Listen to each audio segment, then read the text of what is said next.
Hello, everyone. My name is Keith Daniken. I'm a customer engineer with Apigee, which is part of Google Cloud Platform. The agenda for today's webcast is a demo of Apigee Edge. You can submit questions anytime you want. I'll do a demo for about 30 minutes, and then I'll answer your questions. So I want to get started by talking about, first let me introduce myself, Keith Daniken. So I want to talk a little bit about API management and what that is in the space in which we're talking about here. This is where Apigee Edge, this is the market that we're in. So where this started was, if we think about historically, we've had systems of record within our company, and these are the things that are highly governed. This is where all the interesting information for our company sits. Our CRM systems, our financial systems, our ERP systems, things like that. Those tend to get updated every few years, and there's a lot of governance around those. When we think about how we interact with modern systems, think about your phone, think about modern web applications that you use. There's an expectation that those systems of engagement will be updated frequently. When I look at my phone this morning, I think I had a dozen updates on there. So every few days, I'm expecting a new interface on there. And trying to keep pace with that, connecting those systems of record to those systems of engagement, historically, that's been a very challenging problem. If you wanted to roll out a new web application or integrate with a back-end system, that's been really hard to do and taken much longer than we'd like. API management helps with this problem by putting an API layer in between these systems and allowing us to keep up with that pace of change. So historically, this has been the driver behind API management. What we're seeing more recently is people are using this as a layer on top of a set of microservices. So imagine you've replaced your monolithic e-commerce system with a microservices-based one. API management can sit in front of that and manage connections to that, manage the flow of traffic and things of that nature, and orchestrate over those microservices. When we look at our customers that have been successful with API management, there's a distinct pattern that shows up no matter what business they're in. What we're seeing is historically people have thought about, well, we've got these back-end services. Let's expose those out, maybe as a web service, maybe as an API, and let's expose those out without too much thought about the end user. The success pattern is changing the way we think about this and thinking about it from the user's perspective inward. So think about that user. What would it be like when they sit down at their computer, when they sit down at their phone, and they want to experience your services? What does that look like? And how do we provide the absolute best experience for that? The success pattern we've seen is enabling the developer. So that developer I've got here in the value chain, give that person fantastic APIs. And if that person has really good APIs, they're focused on user experience, and they're thinking about how do we provide a great experience for that user. They're not thinking about the details of everything that's in those enterprise systems. There's a facade on top of that that's been constructed by the API team. And that API team has been very deliberate and careful, and they have great software that it makes it easy to produce good APIs for that developer. And the user gets great experience, and everyone benefits from this. The way we'd measure success with this is the rate of innovation. How quickly would it take to develop a new application? How quickly could we launch a new mobile application? How quickly could we embed something in a web page? That's how we measure success. So Apigee's been doing this for many years now. We've got a lot of customers who are doing this. I won't go into details on each of the folks on this slide, but what's interesting to me is they're all doing API management, and they're in very different businesses. But what they have in common is they've seen value in adding API management to be more agile and to be more digital. So let's talk about Apigee Edge. Let's talk about how it solves these problems. So Apigee Edge at a high level, we've got applications out here, and they're going to send us some traffic. And that's going to go to some back-end system. And in between, we're going to have some API services. We'll also need to serve some other folks in here. We've got application developers. We've got an API team. And for them, we have management services. Lets us build APIs and manage them. We've got developer services, so those developers can learn about APIs. And we have analytics services to measure everything. Let's go into that in a little bit more detail.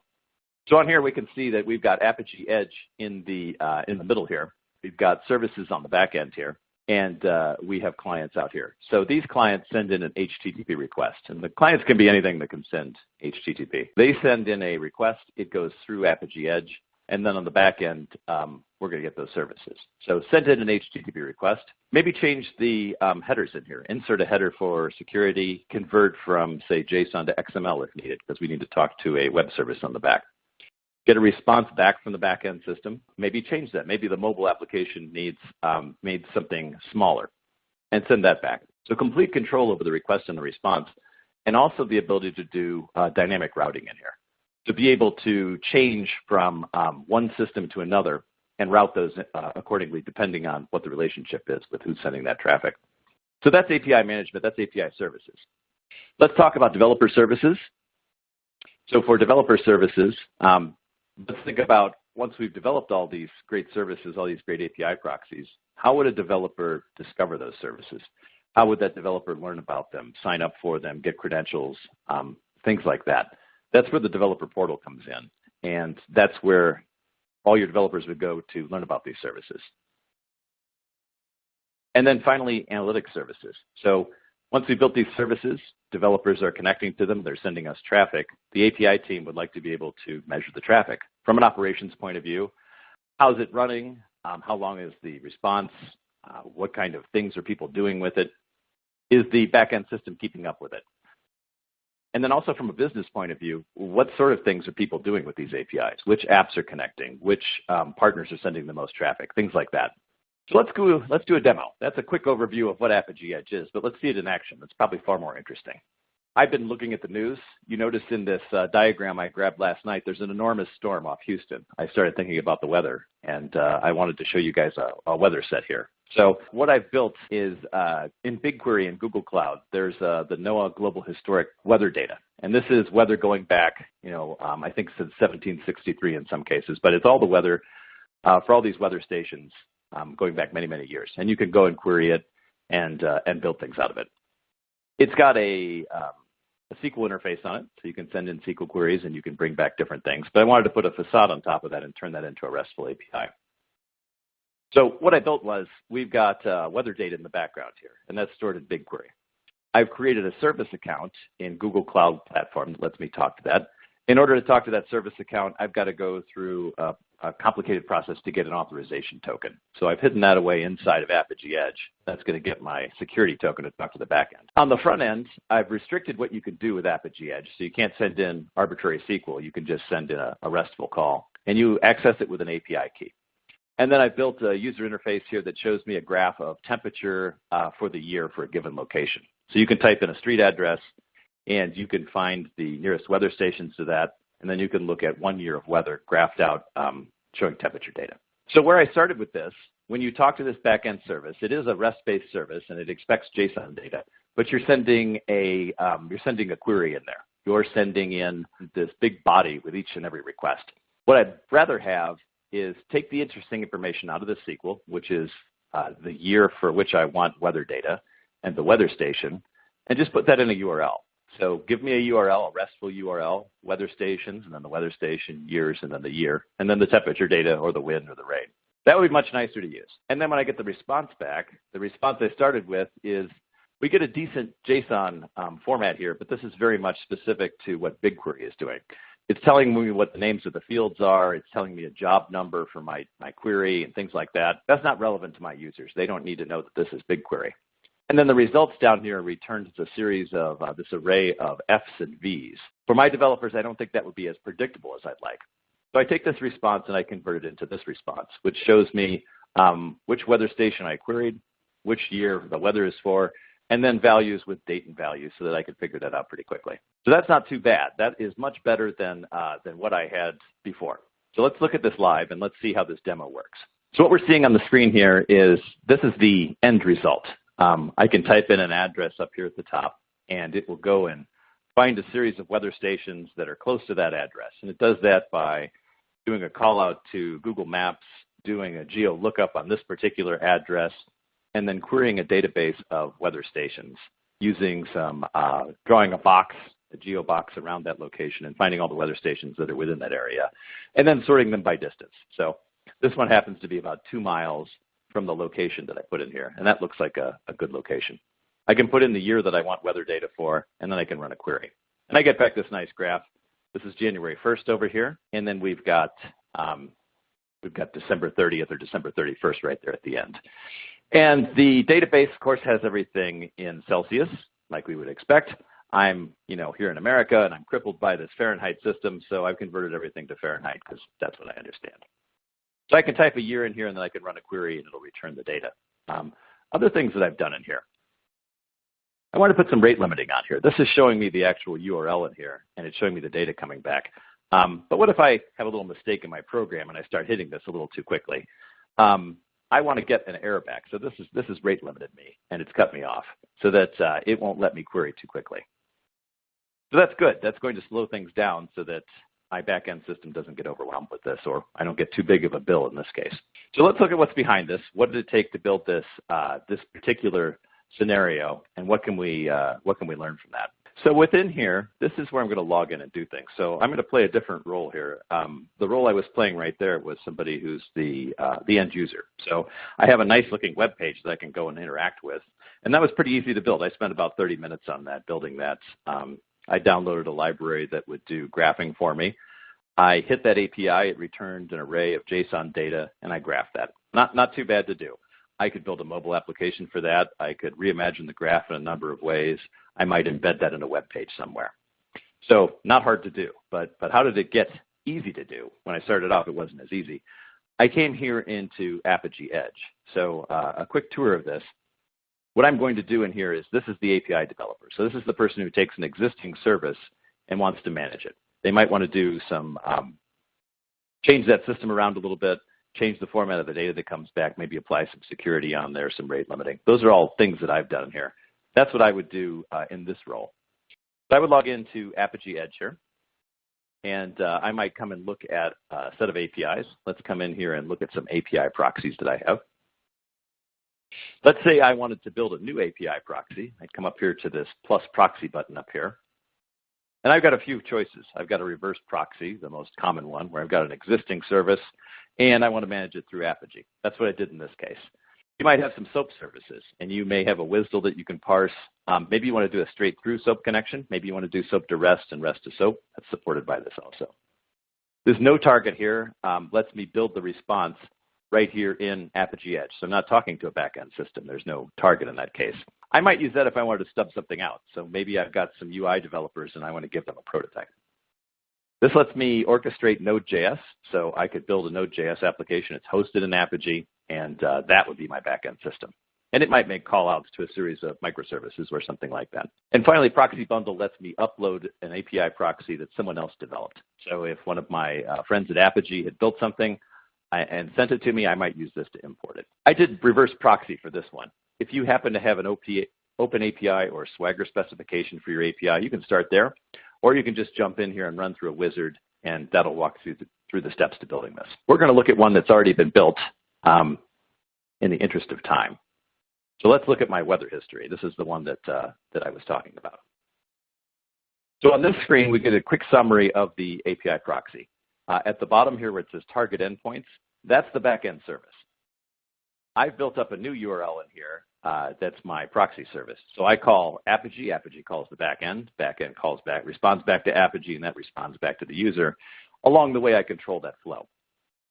I've got a number of resources I've built up in here. So I can call this base URL, but I may want to put something on the end of it. If I'm looking for a series of weather stations where I send in that street address and I just want to find weather stations that are close to that, I call /stations. Once I've got a particular weather station I'm interested in, I'll make another call, and I'll call either temperature or wind.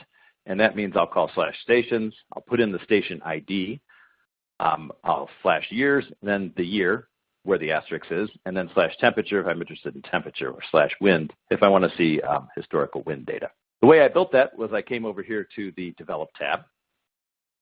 And over here on the Develop tab, things start to get a little bit more interesting. Within here, I can see that there's a graphical depiction of a request and a response flow. So this is showing me the request coming in and the response coming back. When I first start, this is empty, and I've added some of these policies in here. And each policy does a different thing, and I can configure it to do what I like. Over here, I've got a set of policies that I've built up and configured within this, this particular proxy. I can drag those over and use them. Down here, I've got something called Proxy Endpoints. So I may have different things I want to execute, different logic I want to happen. I'm on the preflow right now, and that's these steps. Preflow happens no matter how I call that URL, no matter what's on the end of it. It always happens first. After that, a series of conditional steps are executed if their conditions are met. So if I call this looking for a weather station, this would be executed. If I call it looking for temperature data, this flow would be executed. After that, unconditionally, postflow is called. Same thing down here for target endpoints. So this is logic we might want to call for a specific backend. In this case, I've only got one backend system that I'm using, so it's not too interesting. But imagine I've got a different one for production, for QA, for test, or I have multiple backends that are going to be client specific. I might put logic in there that's custom to each of those, and that's what I would do down in that section. Let's go back up here. This is interesting. This is where our policies are in this top half of this particular section. The bottom half is where we would configure each of them. So I'd like to show you a quick tour of what's available here. So if I want to add something to the response, I click up here on that plus. If I want to add something to the response, that's down over on this plus. So when I click on that plus button in here, what I'm going to see is there's a whole bunch of different policies in here. Each does different things. I could have a quota that would manage certain quotas for different people. I may choose to limit that per API product or package, for example. So I could have a package here that allows me 1,000 calls a day or 100 calls a day or unlimited calls. And I could put different people on those different API products. And that would give them different abilities to call. So quota limits the number of calls you can make in a specific time period, maybe a minute, an hour, a day, or a week, or something like that. Spike arrest is similar in that it limits traffic, but this is going to be the rate of calling. It's going to divide this down into small periods of time. Think of this like a circuit breaker. So if we want to make sure somebody's not going to overwhelm our back system, we might use spike arrest. We've got a very extensive response caching and caching system in general in here. I employed response caching in here because I expect people to call my demo repeatedly. And I don't need to look in the database every time for the results of historic weather. I can just cache that, and if they happen to look up the same thing, I'll return it straight from memory rather than going to the back end. There's a bunch of other things around caching. Just a note on caching. You can have multiple different types of caches. They can be tied to different environments. You can programmatically pre-populate them. You can programmatically invalidate them if your back-end system gets updated, things like that. Great feature for improving performance. A lot of stuff around security. So basic auth for asking for username, password, or creating a header for a back-end system. Lots of things around preventing bad things from getting to our back-end system. A full implementation of OAuth. I use the verify API key policy in here. I use this just to identify who's calling, not really for security, but really just an identifier that it's this app or that app that's calling. Access control lets me limit to a specific range of IP addresses. So if I wanted to develop an API proxy that would only work on a specific network, for example, I could do that. Moving on, mediation down here lets us convert between formats. So a lot of things we're going to do around API proxies might be involved in taking an existing backend system and improving it so it's easier to consume. So for example, maybe you've got a web service on there, but you've got a bunch of folks who are going to write single-page web applications using some form of JavaScript. So for them, they might want JSON data. So we can do XML to JSON, JSON to XML. We can raise custom error faults. So part of a good API design would be to have great error messages so that we can understand exactly what went wrong when something does go wrong. This assign message and extract variables, I use those a lot. Assign message allows me to change the request or the response in some way. I could rewrite the URL. I could change a get to a post. I can replace the body. I can do anything I want in there. Extract variables lets me pull something out of there and turn it into a variable that I can use in one of these flows. So I might pull out a piece of data in there, and that would influence what's going to happen within my proxy. There's a key value map. I use this in my demo to look up my credentials that I'm going to send to the backend system for Google Cloud. Google Cloud has sent me a file that has some keys and secrets in there. I need those in order to generate credentials for that. I store them in my key value map in the proxy layer. So that's a lot of the built-in policies, but sometimes I can't do what I need to do with those. And that's where these next three come in, the Java callout, Python, and JavaScript. These allow me to write custom code in Java, Python, or JavaScript, respectively. And within there, I have access to all the system variables. I have access to the request and the response, headers, URIs, everything like that. The service callout lets me do an HTTP request sending out before I go to my backend target. I happen to use this in here for my geolocation. So I'm going to go, I don't know my latitude and longitude of a particular street address, so I delegate that to Google Maps. And I make a call out to that, and then it returns that for me. This flow callout, this lets me call a shared flow. So I've got a shared flow, which is authentication for Google Cloud Platform, and it's a multi-step process. I expect to reuse that in a lot of different API proxies. So rather than just encode it in this one, I put it in a flow that I can share and reuse in a bunch of different collections. This allows me to call into that flow. The statistics collector lets me grab a piece of information from the request or the response, anything I want, and save that for the analytics system. So I might want to look at which weather stations are popular or something like that. And then finally, logging lets me do some logging if something bad happens. So that's a general overview of what we've got in here. What I'm doing in this particular flow is I'm checking for an API key. I'm looking for rate limiting. You can see down here I configured this to 10 transactions per minute. So that's going to limit somebody to 10 calls per minute. I'm going to check a quota, make sure they're not past their quota, check a response cache, see if I've already got the answer. And then this is going to run my authentication flow. And the result of that is it's going to put a header in there that I need to get into the backend system. And then for the temperature data that we saw on the other screen, what happens when you call this specifically is it's going to grab some variables from the URI. So I want to get the weather station ID right there, and I want to get the year, and I want to put those in variables. From there, I build up this SQL that my backend system expects. And so I'm going to put that into here. I'm going to convert the REST-based GET into an HTTP post, construct a payload, and send that to the backend.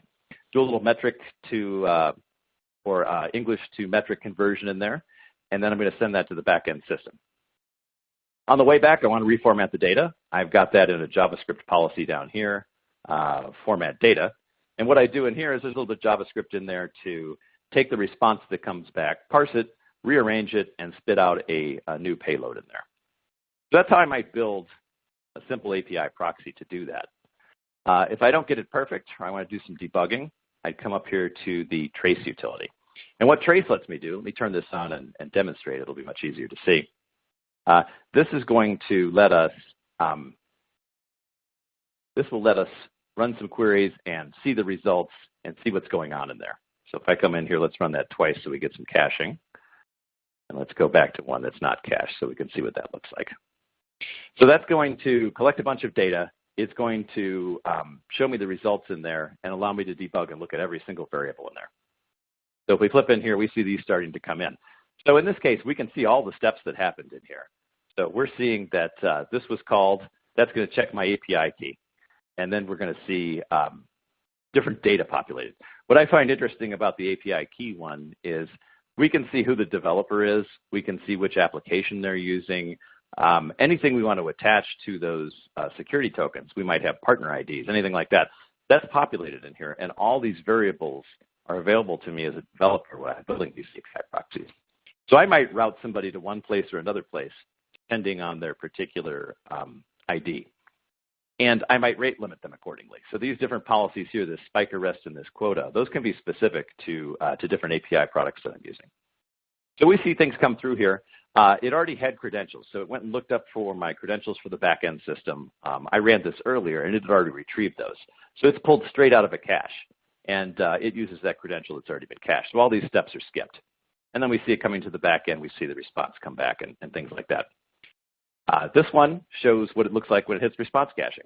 So in this case, I did apply the rate limiting to the front end there. I do a check to see if it's in the response cache. This little T here shows me that it's true. And then that returns it straight from the cache. So much, much faster. So that's why this is how I might use the trace utility. A lot of customers tell us that this thing is absolutely fantastic because they can look at live traffic with it. They can filter it according to headers, query parameters, things like that. And they use this in production to debug those things. I used to work in support a few years ago, and one of the worst things I could get was somebody would just call up and say, hey, it's slow. And, why is it slow? And that's hard to debug. This allows me to have a lot of detail in here to see exactly what's going on. So that's what I might do in here for building API proxies. Let's look next at what it would look like if you're an API consumer. So let's suppose you're a developer. You want to consume this thing. What's that look like? We would build a portal in that case. So somebody on my API team has done a nice job, and they've built a portal for me. And I won't go too far into here. I'll show a quick example of this. But we've got a weather-themed portal. And I'm not a graphic designer, so I just stuck lightning in there because that was the first thing I could think of. But I could come in here and I could learn about the APIs.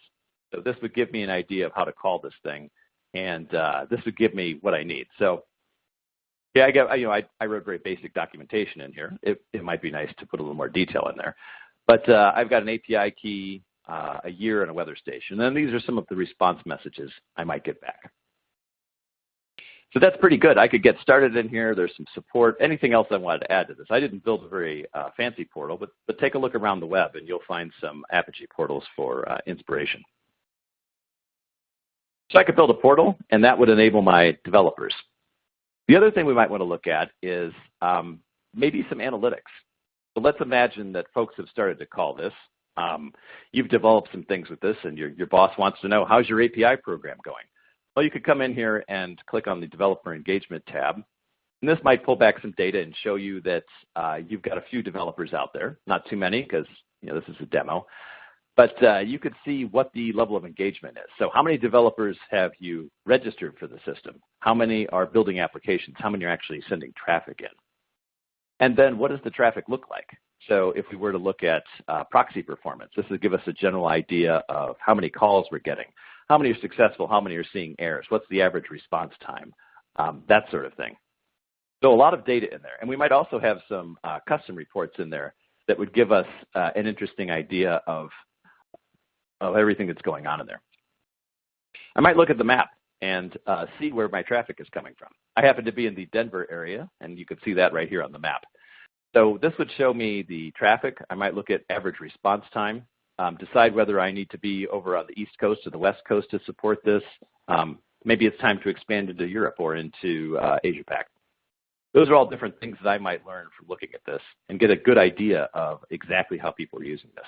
So analytics from a operations point of view, what's the response time, what's the latency analysis, what kind of error codes are people seeing, do I need to document something more clearly, that sort of thing. And also custom reports. Which weather station are they looking for? Are they looking for rain? Are they looking for wind? But imagine you're running either an internal or an external public API program. That would give you a good insight into how people are using this. You could also use it for versioning. The traditional way to do this is if you're going to have a new version, well, let's say we're on version 3, we just turn off version 2 and see who calls us on the phone to find out who's actually using it. We can do that better in here by having a report that would show us exactly who's calling version 2 and who's calling version 3, and be able to talk to those people on version 2 and try and push them forward. So this shows us a lot of different things from an operational point of view and also from a business point of view. So we looked at 3 things in here. We looked at how you build a basic API proxy. So we started off with something that was, it was okay. The back end was decent, but it required us to, let's get back to my slides here. So we started off with this idea. Let's take something that's existing back here on the back end, and let's put a proxy in front of it. So let's take what's on the back end here, and then let's have something in front of it there. And that's going to manage the traffic. So rate limit who's coming in and things like that. And then let's have a nice graphical front end in here and make that easy to do. And let's take the response, or let's take the request, simplify it to a simple URL. And let's take the response that comes back and simplify that even more so that it's very predictable. So that's what we built. And then what we saw was there's a portal in place. And if I wanted to consume this, I'm not calling up the developer asking them how to do that or requesting a meeting. I'm going to go out to that portal and I'm going to read documentation out there. There might be some blogs out there talking about it. There may be discussion forums out there where people can ask questions and things like that. And then finally what we saw is we could measure everything with analytics. So analytics lets us see all the traffic flowing through here and really tune this API program. So that's the general idea of what we've got with Apigee Edge. And there's a lot more with this. If this is interesting, get in touch with us and we can schedule a more detailed demo for you. So I'm going to take a few questions now. Let me look through the questions and see what we've got. So a few questions out here. How does Apigee handle PCI compliance? And will it get added to the PCI footprint, or you can set up a flow to keep credit card data out of the logging tools, for example? So yeah, we have a PCI compliant version of this. So that is available as an option in the cloud, and that's also available for you if you're going to run this on premises. I should mention that you can run the same software, either software as a service, you can host it in your own cloud environment, or you can run it in your data center. So if we're hosting it, we do have a PCI compliant version of this that allows you to have full compliance for that, for credit cards and things like that. We don't store data by default. And you saw me use the trace tool. There are features in there to redact what's shown in there. So you could block out credit card numbers and things like that to make sure you're in complete compliance. Let me take a few more in here. Let's look through here. Can we show how to create a custom dashboard or how to find which weather station is being queried? So I don't have time to go into details there, but what you would do is you can grab the weather station like I did as a variable, and then you use a statistics collector policy. And what that would do is you would tell it to grab the variable weather station, and then that shows up when you go to build a custom report. So there is a dashboard in there where you can build custom reports. That variable would then show up in a drop-down list. You might look at traffic by application, by weather station, by browser type if you wanted to. So that would give you a lot of details on what you can do in there. Could you use Apigee to REST enable a relational database? Yes, you could. So there are Java callouts in here, and you could make a database connection from there, but I don't recommend that. Typically, you might have a service bus or some other system in place that could put a REST-based interface on top of your database. So things that would handle connection pooling and that sort of thing. But that's a common scenario that we see. A lot of the modern databases, in fact, have their own REST interfaces. How do you manage the source code? How will we version that? So a couple different things in here. There is, let me share my screen for just one moment here, and I'll show that quickly. Within our API proxies, we have basic revisioning. So let's imagine that I add caching to this API proxy, just as an example. That doesn't change the contract for how this is working, but it would change the API proxy. That's where these revisions come in. I happen to be on revision 3 here. But I can come in and I can save as a new revision, a revision 3 or 4, something like that. Looks like it's coming up there. So we've got a box up here for revisioning. So that would be a simple revision. For versioning, we could save this and run it on a new URL, one with /v1 or v2. So in terms of source code, all of this that's in here, all this XML that's configured, that is our source code for this. And what we do for that is within the UI, I can say download a revision. It'll create a zip file and it'll return all those artifacts. I could check those into my source control system. One thing I didn't mention is everything that's in this UI also has an API. So if you want to do this programmatically and integrate this into your production system, your software development lifecycle, you can call APIs to do that. So you can make an API, you can download all the artifacts using a REST-based API. You can store those in your system. You can automate the push into production and things like that. That can all be done through API calls. So a few different areas for source code and different ways to manage those. All the XML options that can be used in its policies, this is all documented anywhere. Yes, take a look at docs.apigee.com. We've got fantastic documentation. I learned the whole product from reading the documentation, which is, of course, the way it should work, but we know from working with technology that's not always the case. So the XML policies are well documented, what you can do with them, and you can also do things in custom policies. So I mentioned developer support and forms. Does a developer portal include such tools? It does. So there are 2 developer portals. We have a Drupal-based portal. Drupal is an open source content management system. Within that one, there are developer forms in there, and that's an out-of-the-box feature in there, so people can ask questions and get answers and things like that. There is a built-in portal also. That one does not yet have developer forms, but they can be built through HTML. How does Apigee handle the server load? As with new proxies, all requests are being redirected on Apigee domain. So let's take our cloud-based version for this example. We handle more than 1 billion calls per day in that cloud environment. So the system's built to scale horizontally and vertically. We have auto scaling enabled in the cloud. And it's designed to do very quick routing of these messages. So it's designed to scale up and meet your needs for that. And it is designed to be scalable in a number of different ways to meet whatever you've got. Somebody was asking, did we cover billing usage? So I didn't talk about monetization, but I will talk about it briefly. There's a monetization package that's available for this. So suppose you wanted to charge for your API access. Maybe you want to charge for API access. Maybe you want to pay people to use your APIs because you make money some other way, like processing credit card transactions or something like that. So there is a full-featured monetization package. Too much detail to go into here, but it supports having either paying people through an affiliate program, having rate plans, charging per API access, setting up bundles. 10,000 API calls cost this much, 50,000 cost this much. We're going to bill for these types of calls. We're not going to bill for those types of calls, and issuing refunds and things like that. So very full-featured. So does the API gateway replace traditional web service gateway? Maybe, maybe not, depending on your architecture. So what we tend to see is a lot of the customers I've talked to historically have had some sort of SOA infrastructure. So they've probably got a service bus. they've got an F5 or some other load balancer sitting in front of that, and that's how things typically work.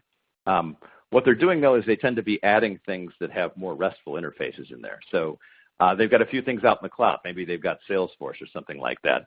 So we're seeing, in addition to the traditional web services and SOA type stuff that's orchestrated through a service bus, we're starting to see the boundary of that corporation get bigger and bigger and go out to the cloud. So some folks for newer things are using this directly in front of their services. That I am seeing that pattern. For existing things that are more legacy, we tend to be talking to something that's already in place. So it's really going to depend on your architecture and your use case as to whether you would replace this or this would be complementary to that existing infrastructure. So when I say the API gateway can orchestrate in the microservices, how do I mean that? Is it keeping track of state? So in this case, it's not keeping track of state. A lot of times there would be something in your back end that's going to add another layer of orchestration in there. I might use Node.js in here as my target. That could keep track of state. But for the most part, no, I'm not referring to this keeping track of state. What are the other options when it comes to analytics? Do I need an API key implementation in the flow if I need analytics? Do we have options of basic analytics without the API key and without analytics engine to get basic analytics information? So without API keys, you don't know who's calling. You will get information about how much traffic you're getting and to which proxies and things like that. If you use API keys or if you use OAuth, that will identify which application is calling. So you may have, for example, an iOS app and an Android app and a web client. You might want to identify those separately and look at traffic for those. You might have for your different partners or different groups internally, you may want to identify them separately. You can use API keys or OAuth to get more information. Let's look at a few more in here. Can I fill the body of, let's say, 100,000 transactions from a file, maybe comment on it and run all the transactions one after another for testing purposes? All of this after the API is completed, of course. So I don't totally understand that. I think, let's say you were trying to do some testing and load testing. You could certainly have your client automated to make a number of calls into there using requests that it finds from a file. How might Apigee be used to compose service calls? And how can it be programmed to fan out when calls can be concurrent and when they can't? So a lot of folks will ask me this, what if we want to call 3 backend services and get a response instead of just one like you demonstrated? What I've seen a lot of folks do is they'll use either a Java callout or maybe the async package in JavaScript, and they'll use that to asynchronously call different backend systems and collect the answers in parallel and then assemble them, and that works quite well. Does Apigee define any recommendations towards security design for internal and external APIs? We have a lot of recommendations around that. Take a look on the resources section of the Apigee website. We've got some ebooks on security. We've got some webcasts on security. Documentation covers it specifically. And take a look at community.apigee.com for more details. How do you know the difference between the trial and enterprise versions, like specific features not covered in Trial Cloud but present in enterprise versions? So today, you'd know the trial or enterprise. Enterprise versions means that you've entered into a contract with Apigee and that you paid for it. That would be the biggest difference. If you're just a user logging into there, today the Java and Python policies are limited in the trial version. And I think it's got some UI at the top asking you to upgrade all the time, and you won't get that in the paid version. Since every single request is going to a single channel, is that going to cause a bottleneck or a single point of failure? It does appear that everything is going through here to a single point. There are multiple instances of the things that are processing this. So we run in our cloud in multiple availability zones. We run multiple components in there so that if one component or one availability zone fails, that's going to be redundant, and it can be totally fault tolerant, high availability, and disaster aware. Let me take one or two more and then we'll wrap up. Does Apigee provide a tool to do mapping from a request with fields to another request that goes to an API proxy? So there isn't like a graphical tool that lets me map from one spot to another, but let me show real quick something you can do in here. In this case, I'm remapping the URL. So I don't have a graphical tool that lets me do things, but I put curly braces around my URL here, and that's going to grab this particular piece of information out of the URI. And then in this next policy here, I make a reference to it with curly braces around it. And I've changed the verb, the HTTP verb, from a get to a post.